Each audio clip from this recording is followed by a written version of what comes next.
Today I am in Collegedale, Tennessee.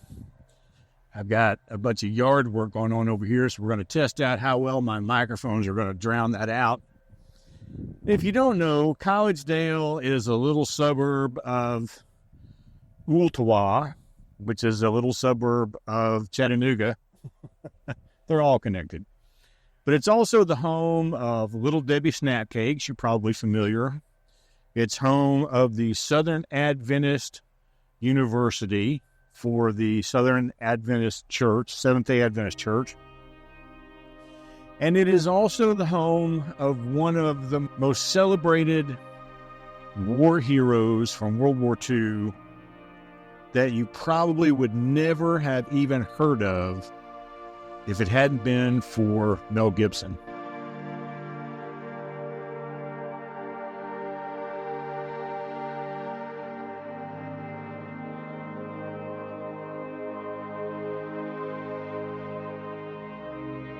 And I am talking, of course, about Colonel Desmond Doss, conscientious objector who saved countless lives, never firing a shot.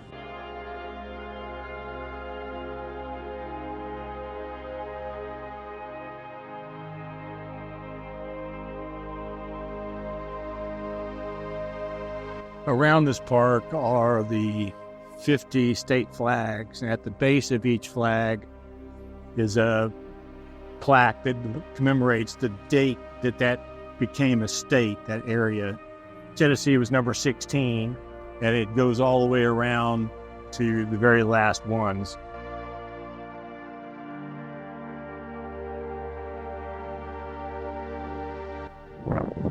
It's hard for me to decide which of the areas of this memorial is my favorite.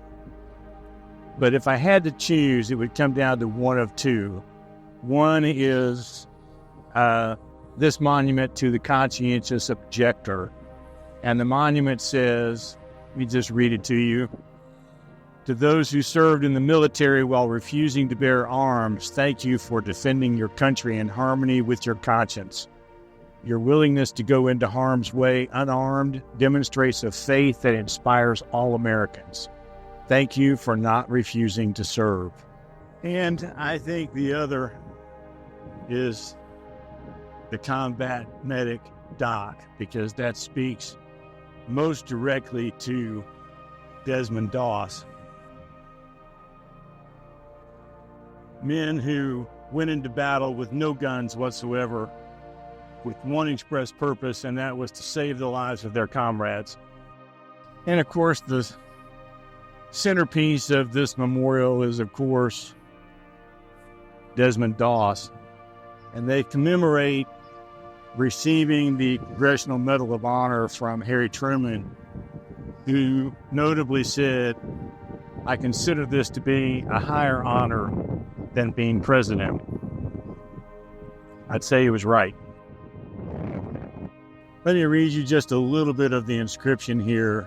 But on May 21st, in a night attack on high ground near Shuri, he remained in exposed territory while the rest of his company took cover, fearlessly risking the chance that he would be mistaken for an infiltrating Japanese and giving aid to the injured until he was himself seriously wounded in the legs by the explosion of a grenade.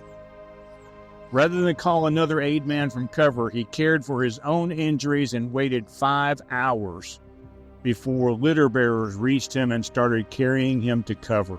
The trio was caught in an enemy tank attack, and Private Doss, seeing a more critically wounded man nearby, crawled off the litter and directed the bearers to give their first attention to the other man. Awaiting the litter bearer's return, he was again struck, this time suffering a compound fracture of one arm.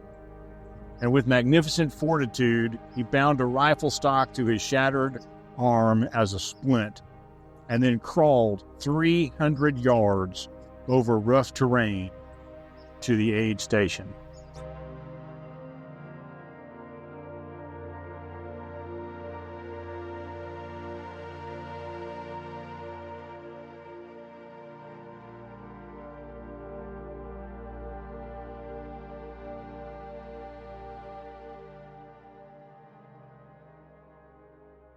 Well, maybe you've learned a little something about Collegedale that you didn't know already. The movie that Mel Gibson made isn't quite historically accurate, but it's a great movie.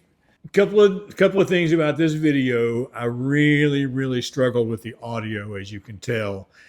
I had these two mics up here in my collar. One of the things I noticed when I was trying that here at the end of the videos was it sounded a little muffled to me compared to having the mics here. And so I thought, well, maybe if I put them up here, that might help with the wind noise. And it did some. But there were a couple of places where I was videoing that the wind was just horrific. And nothing was going to solve that without a dead cat on it. So still got a little work to do there.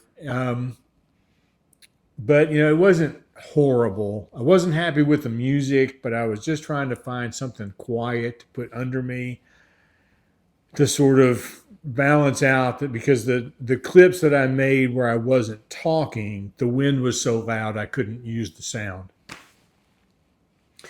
So I had to sort of adjust. This has been a really awful video, although the subject matter is fantastic, and it's just a beautiful little veterans memorial park there in Collegedale. I did once again film everything in 60 frames per second because I wanted to slow those flags down just a little bit on some of the scenes, and so I did that. I probably should have slowed down some of my walking scenes to make it sort of smoother visually, but I didn't do that. Let me know what you think in the comments, and we will see you tomorrow.